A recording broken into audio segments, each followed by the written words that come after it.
PWD federation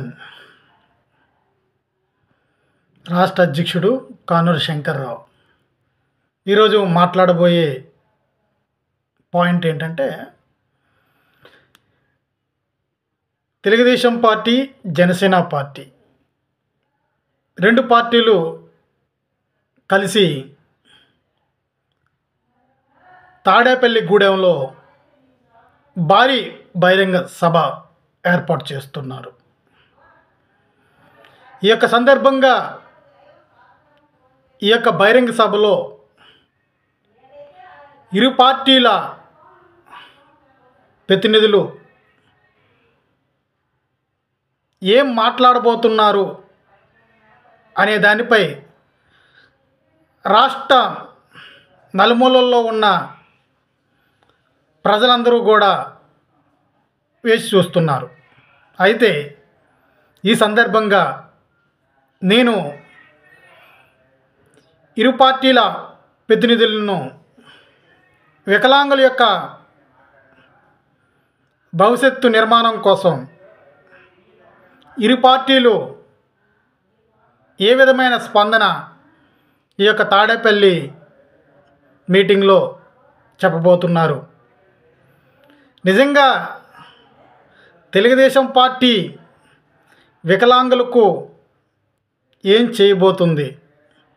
Telugu Desam party మేనిఫెస్టోలో వికలాంగులకు సంబంధించిన అంశాలు ఏమై ఉంటాయి? ఇరు పార్టీలకు కూడా ప్రతినిధులకు కూడా వికలాంగులకు సంబంధించిన వికలాంగుల యొక్క డిమాండ్లు, సమస్యలు వారికి తెలియజేయడం జరిగింది, వినతిపత్రాలు ఇవ్వడం జరిగింది. అయితే మొట్టమొదటిసారిగా ఇరు పార్టీలు వికలాంగుల జీవితాల గురించి ఏం మాట్లాడబోతున్నారు అనే దానిపైన ఆలోచించవలసిన అవసరం ఉంటుంది. చంద్రబాబు నాయుడు గారిని నేను ఒకటే కోరుతున్నా, పవన్ కళ్యాణ్ గారిని ఒకటే కోరుతున్నా, వికలాంగుల యొక్క పెన్షను ఎంత తెలుగుదేశం పార్టీ నుంచి ఇవ్వబోతున్నారు? వికలాంగుల డిమాండ్లు మీరు ఉమ్మడి మేనిఫెస్టోలో స్త్రీలకు ఫ్రీ బస్ పాస్ అనేసి మేనిఫెస్టోలో పెట్టారు. వికలాంగులకు కూడా ఫ్రీ బస్ పాసు వర్తిస్తుందా, వర్తించదా? రాష్ట్రంలో ఏ మూలకి ప్రయాణం చేసినా గవర్నమెంట్ ద్వారా నడపబడే ఏ బస్సులోనైనా, అది ఆర్డినరీ అవ్వచ్చు,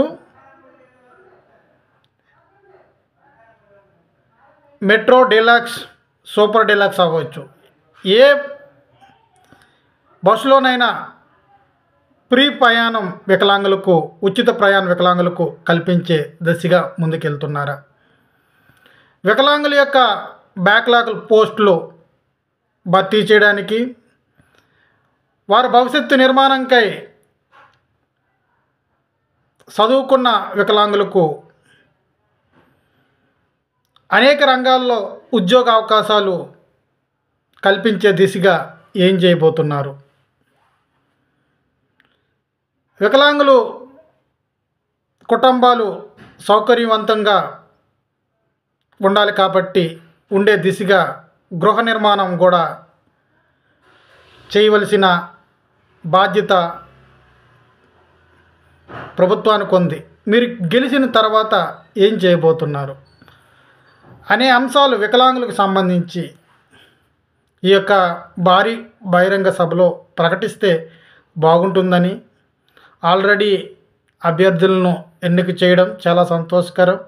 కాబట్టి ఎమ్మెల్యేలకు మీరు కూడా ఒక దిశా నిర్దేశం ప్రకటించి వికలాంగుల జీవితాలు, వికలాంగుల ఓట్లను ప్రాధాన్యతంగా తీసుకొని వారికి మన పార్టీ రాబోయే దినాల్లో చేయబోయే కార్యక్రమాల గురించి, మన యొక్క తెలుగుదేశం పార్టీ మేనిఫెస్టోలో ఏం పెడుతున్నారు అనే విషయం స్పష్టంగా తెలియజేస్తే రేపు తెలుగుదేశం పార్టీ, జనసేన పార్టీ